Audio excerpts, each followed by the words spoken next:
nhiệt dồnខ្លះមិនប្រកាសថាសំណាងគ្រប់គ្នាពេលបានកូនមកទេញាតិញោមខ្លះអាចថាមានកម្មច្រើនជាងពីអ្នកដែលអត់កូនទៅទៀតនេះបើសិនជាកូនដែលខ្វះធម៌កតញ្ញូខ្វះការនឹករលឹកដឹងគុណចំពោះឪពុកម្ដាយញាតិញោមឃើញវាល្អមួយនោះទេលោកតាម្នាក់អង្គុយចាំនៅខ្ទមរបស់គាត់នឹងអស់រយៈពេលជាង10ឆ្នាំមកហើយចាំកូនប្រុសស្រីរបស់គាត់ទាំង3នាក់ដែលមានគ្រួសារហើយនោះចាំទាំងថ្ងៃទាំងយប់ចាំមើលផ្លូវកូនមកលេងប៉ុន្តែគ្មានកូនណាមកអឺនោះទេ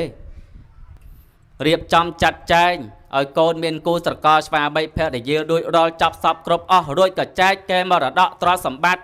ដែលគាត់បានប្រឹងប្រែងចាប់ដៃគ្នាជាមួយប្តីប្រពន្ធគាត់នឹងចែកឲ្យកូនទាំងអស់ទៀតកូននោះគ្រាន់តែបានហើយគេក្តីសុខតែពីរនាក់ប្រពន្ធកូនគេគ្រួសារគេបោះបង់ឪពុកម្ដាយចោលញាតិញោមអញ្ចឹងបានថាកុំស្រឡាញ់ប្រពន្ធឲ្យធ្ងន់ជាងម៉ែកុំស្រឡាញ់ប្តីឲ្យធ្ងន់ជាងឪពុកត្រូវតែទុកឪពុកម្ដាយនឹងជាទី1ជារៀងរហូតប៉ុន្តែកូនខ្លះមួយចំនួនគេអត់ខ្វល់គេថាបាត់មុខម៉ែមានតទោសអីកុំតែបាត់មុខប្តីឬអូអាងាបាត់មុខអូគ្មានតបញ្ហាកុំតែបាត់ភក្ត្រាម៉ែមួយទូចណោះចឹងវិញគេអត់មានខ្វល់មួយមុខម៉ែមុខអូទេមុខម៉ែមុខអូនេះដូចផែនទីពិភពលោកហើយនោះគេស្រឡាញ់ប្រពន្ធស្រឡាញ់ប្តីគេអាណោះកូនខ្លះពេលម៉ែអូក្អកកដាលយប់អីចង់ជ្រុះថ្លើមជ្រុះប្រមាត់មកហើយក្អកខុសគេអត់មានទៅខ្វល់ខ្វាយមួយម៉ែអញកើតអីអូអញកើតអីហ្នឹងអូគេអត់មានទៅសួរនាំទេគេថាចោះអូឲ្យម៉ែនោះក៏ប្រឹងចំទាលមកម៉េះម៉ោងកដាលយប់អីហ្នឹងអត់ដឹងគេថ្លង់គេដេកគេពួនណាដល់ពេលប្តីប្រពន្ធគេក្អកតែមកខុសបន្តិចដឹងអូនអញកើតអីហើយអូនបងអញកើតអីហើយបងមិនស្រួលខ្លួនទេចាំយកទៅពេទ្យព្រោះចឹងញាតិញោមព្រមឯកភាពហើយវេលាគ្រាអាកាសនេះគឺសម្ដែងពធទេសនាក្រែ3ប៉ុន្តែអាត្មាសូមមុនព្រោះពីរអង្គទៀតចាំក្រោយកាប់ចាក់គ្នាមិនចាក់ទៅអាត្មាទៅមុនណាព្រោះអញ្ចឹងដោយសារអាត្មាផ្លូវឆ្ងាយបើសិនជានៅរហូតដល់ចប់3អង្គអាចថាក្រដល់ទីកន្លែងលំនៅឋានវិញថ្ងៃនេះថ្ងៃសៅរ៍ផងខ្លាចស្ទះនៅភ្នំពេញនោះញាតិញោមព្រោះកាលកម្មវិធីបន់ផ្ទះញោមឧបាសិកាខឹមណេតនិងឧបាសក់នៅម៉ៅអញ្ចឹងណាព្រោះកាលនឹងវិញរហូតដល់ម៉ោង 7:06 បានទៅដល់កម្មវិធីដល់អាត្មាត្រឡប់ទៅដល់វត្តវិញម៉ោង 10 យប់ជាងឯណោះព្រោះអញ្ចឹងឥឡូវនេះមិនអីទេអត់វិញមិញវិញបន្តិចដែរមិញកុំបានបងប្រុសឡាយបនធឿននឹងគាត់ប្រាប់តន់កុំអីទៅដល់ណានៃបាត់ដែរព្រោះដោយសារវាយតាម map ទៅវាចេញទៅផ្លូវខុសសម័យនេះជឿតាម map នឹងច្រើនតែខុសពេលខ្លះអាត្មាជិះតាម map អត់បានសួរគេចូលព្រៃផ្លុករហូតដល់ជើងភ្នំទៅដល់ផ្លូវតលទៅមុខលែងរួចបានឈប់មកបន្ទុះសិនបានត្រឡប់ក្រោយវិញហ្នឹងហើយចឹងហើយក្នុងថ្ងៃនេះព្រោះញាតិញោមដែលជាកូនចៅប្រុសស្រីទាំងអស់គ្នាបានមានសទ្ធាជ្រះថ្លាបដូចផ្ដើមចាត់ចែងកម្មវិធីបុណ្យបច្ច័យ4និងចម្រើនបច្ចុប្បន្នជូនលោកអ្នកដែលមានគុណមានច្រើនប៉ុណ្ណាប៉ុន្តែដូចមានសម្បត្តិបុណ្យព្រោះចឹងមិនដឹងថាញាតិញោមណាខ្លះទេដែលត្រូវកូនទាំងអស់គ្នារៀបចំក្នុងការធ្វើពិធីបុណ្យបច្ច័យ4និងចម្រើនបច្ចុប្បន្នជូននៅវេលាគ្រាអាកាសនេះព្រោះហ្នឹងហើយព្រោះអត់បាយទេព្រោះណោះព្រោះកុំឲ្យយឺតយ៉ាវចឹងដល់ក្នុងថ្ងៃនេះកូនប្រុសស្រីទាំងអស់គ្នាមាននៅធម៌កតញ្ញូនិងកតវេទីបាននឹករលឹកទៅដល់លោកអ្នកដ៏មានគុណរួចរាល់ក៏បានចាត់ចែងឯកច្ឆន្ទគ្នាដើម្បីចំណាយប្រាក់កាសធនធានរៀបចំចាត់ចែងចំណាយនៅក្នុងពិធីបុណ្យដើម្បីជាការធ្វើបុណ្យបច្ច័យ4និងចម្រើនបច្ចុប្បន្នជូនចំពោះលោកអ្នកដ៏មានគុណហើយពិធីបុណ្យបច្ច័យ4នេះជាបុណ្យមួយដែលតន់សម័យញាតិញោមណា ជាបនដែលអត់ហួសកាលសម័យកាលទេក្នុងពេលណាក៏មនុស្សយើងត្រូវការបច្ច័យទាំងឡាយ4នោះដែរទោះបីជាថិតទៅមុខ100ឆ្នាំទៀត1000ឆ្នាំទៀត10000ឆ្នាំទៀតក៏មនុស្សយើងត្រូវការប្រើប្រាស់បច្ច័យទាំងឡាយ4ហើយញាតិញោមទាំងអស់គ្នាមានដឹងពាក្យថាបច្ច័យមានន័យមិនអីញោមព្រោះពាក្យថាបច្ច័យប្រែតលុយហ៎អត់ទេពាក្យថាបច្ច័យប្រែថាគ្រឿងអាស្រ័យរបស់សត្វលោកមិនមែនតែសត្វលោកទេសត្វប្រសក់ក៏ត្រូវការដែរព្រោះទាំងលោកទាំងប្រសក់ត្រូវការទាំងអស់ហើយបច្ច័យទាំងឡាយនោះមាន4បើសិនជាមនុស្សយើងគ្រប់គ្នាកើតមកខ្វះតែបច្ច័យទាំងឡាយមួយណាក៏មិនអាចរស់រានមានជីវិតបានដល់ថ្ងៃនេះបានដែរទី1ហ្នឹងហៅថាចៃវរៈបច្ច័យបើប្រសង់សំដៅដល់ច្បងជីពរបើញាតិញោមចឹងទៅសំដៅដល់ខោអាវសម្លៀកបំពាក់សពគ្រប់បែបយ៉ាង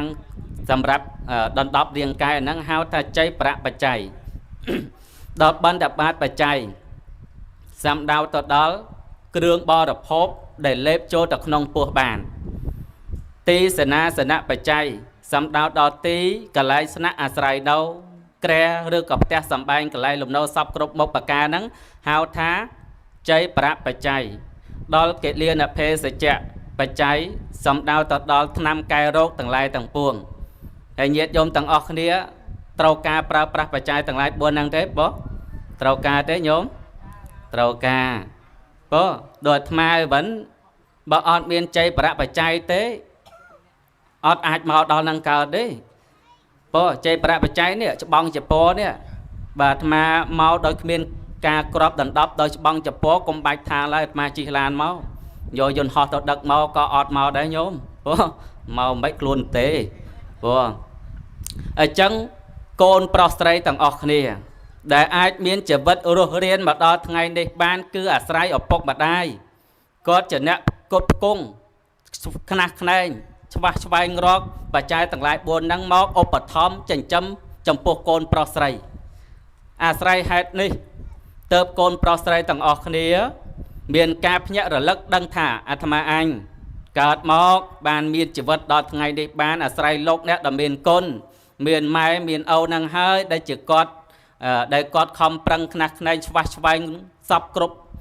មុខបែបយ៉ាងទាំងអស់របររកស៊ីអីគ្រប់បែបយ៉ាងដើម្បីរកបច្ច័យទាំងឡាយ4ហ្នឹងមកឧបត្ថម្ភចំពោះជីវិតរបស់អាត្មាអញ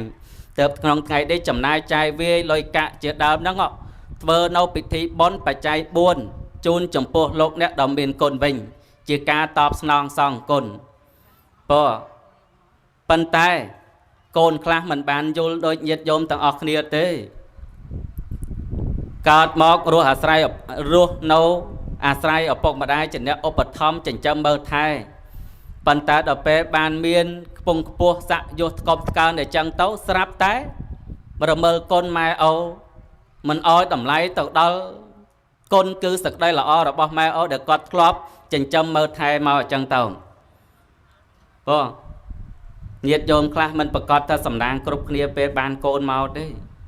ញាតិញោមខ្លះអាចថាមានកម្មច្រើនជាងពីអ្នកដែលអត់កូនទៅទៀតនេះបើសិនជាកូនដែលខ្វះធម៌កតញ្ញូខ្វះការនឹករលឹកដឹងគុណចំពោះឪពុកម្ដាយញាតិញោមឃើញមានល្អមួយនោះទេលោកតាម្នាក់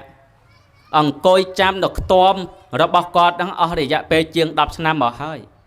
ចាំកូនប្រុសស្រីរបស់គាត់ទាំង3នាក់ដែលមានគ្រួសារហើយនោះចាំទាំងថ្ងៃទាំងយប់ចាំមើលផ្លូវកូនមកលេងប៉ុន្តែគ្មានកូនណាមកនោះទេរៀបចំចាត់ចែងឲ្យកូនមានគូស្រករស្វាមីភរិយារួចរាល់ចាប់សពគ្រប់អស់រួចក៏ចែកកេរមរតកទ្រព្យសម្បត្តិដែលគាត់បានប្រឹងប្រែងចាប់ដៃគ្នាជាមួយប្តីប្រពន្ធគាត់នឹងចែកឲ្យកូនទាំងអស់ទៀតកូននោះគ្រាន់តែបានហើយគេក្តីសុខតែពីរនាក់ប្រពន្ធកូនគេគ្រួសារគេបោះបង់ឪពុកម្ដាយចោលញាតិញោមព្រោះអញ្ចឹងបានថាកុំស្រឡាញ់ប្រពន្ធឲ្យធ្ងន់ជាងម៉ែកុំស្រឡាញ់ប្តីឲ្យធ្ងន់ជាងឪពុកត្រូវតែទុកឪពុកម្ដាយនឹងជាទី1ជារៀងរហូតប៉ុន្តែកូនខ្លះមួយចំនួនគេអត់ខ្វល់គេថាបាត់មុខម៉ែមានតទាស់អីកុំតែបាត់មុខប្តីឬអូអាងាបាត់មុខអូគ្មានតបញ្ហាកុំតែបាត់ភក្ត្រាម៉ែមួយទូចណោះចឹងវែងគេអត់មានខ្វល់មួយមុខម៉ែមុខអូទេមុខម៉ែមុខអូនេះដូចផែនទីពិភពលោកហើយនោះ គេស្រឡាញ់ប្រពន្ធស្រឡាញ់ប្តីគេអាណោះកូនខ្លះពេលម៉ែអូក្អកកដាលយប់អីចង់ជ្រុះថ្លើមជ្រុះប្រមាត់មកហើយក្អកឃុះគេអត់មានទៅខ្វល់ខ្វាយមួយម៉ែឯងកើតអីអូឯងកើតអីហ្នឹងអូគេអត់មានទៅសួរនាំទេគេថាចុះអូហើយម៉ែនោះក៏ប្រឹងចំទាលមកម៉េះម៉ោងកដាលយប់អីហ្នឹងអត់ដឹងគេថ្លង់គេដេកគេពួនទេ